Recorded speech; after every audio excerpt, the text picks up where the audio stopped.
Hello friends. तो पिछले lecture में अपन ने resultant of coplanar concurrent forces मतलब रिजल्टेंट निकालना सीखा था।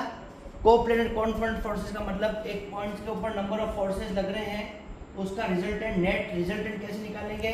तो अपन ने सीखा था कि सब फोर्सेस को, जितने भी फोर्सेस लग रहे हैं उनको एक्स एक्सेस और वाई एक्सेस का हम रिजोल्व करेंगे और रिजोल्व करने के बाद में इस तरह से रिजल्टेंट निकाल लेंगे। ये अपन ने पिछले लेक्चर में पढ़ा था। इस लेक्चर में इसी का आगे का एडवांस रूप मैं आपको बता रहा हूँ। अब इसके अंदर क्या है, नेक्स्ट लेवल पे इस चीज़ को पढ़ेंगे। उसके अंदर ये है कि ये नंबर ऑफ फोर्सेज, अभी तो क्या था, नंबर ऑफ फोर्सेज जो है वो यहाँ पे इस तरह से लग रहे थे, अलग अलग डायरेक्शन में लग रहे थे, उसको अपन रिजोल्व कर रहे थे। अब अपन क्या पढ़ेंगे, यही चीज़ करनी है आपको, सेम चीज़ करनी है, सेम प्रोसीजर फॉलो करना है। लेकिन अब जो नई चीज़ आएगी वो ये है कि वो क्लोज लूप के अंदर नंबर ऑफ फोर्सेज लग रहे हैं, लेकिन उसका जो फोर्सेज लग रहे हैं वो आपको क्लोज लूप बना रहा है। एक क्लोज लूप का मतलब समझते हो, सब फोर्सेज एक डायरेक्शन में लग रहे हैं, उनको आपको इसी तरह से रिजोल्व करके और रिजल्टेंट निकालना है। ये आज की क्लास में मैं आपको बताऊंगा कि कैसे करते हैं। समझ में आपको? स्टार्ट करूँ।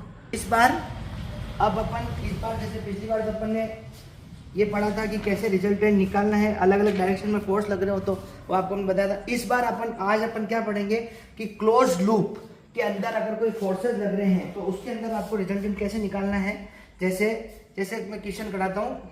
जैसे लिखा है, find the resultant of the forces 2, √3, 5, √3 and 2 Newton that act at an angular point of a regular hexagon towards the other angular points taken in order।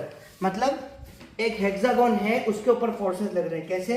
जैसे देखो, ये हेक्सागन मतलब क्या होता है? हेक्सागन मतलब हेक्सागन है,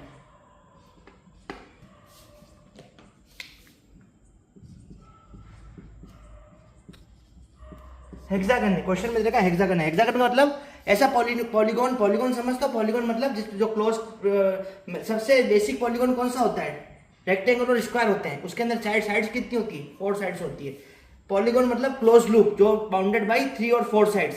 तो पॉलीगॉन कितनी भी साइड्स का हो सकता है, ठीक है। अब इसके अंदर दे रखा हेक्सागोन है। हेक्सागोन मतलब n = 6, मतलब 6 साइड्स का पॉलीगॉन है। तो 6 साइड का पॉलीगॉन अपन बनाते कैसे बनाएंगे? देखो, जैसे ये दे रखा है, ये एक साइड हो गई 1,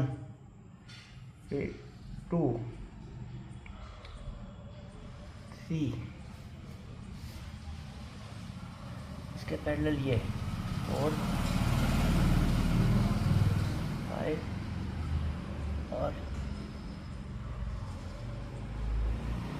ये हेक्सागन हो गया। 1, 2, 3, 4, 5, 6, ठीक है। 6 साइड्स का हेक्सागन है।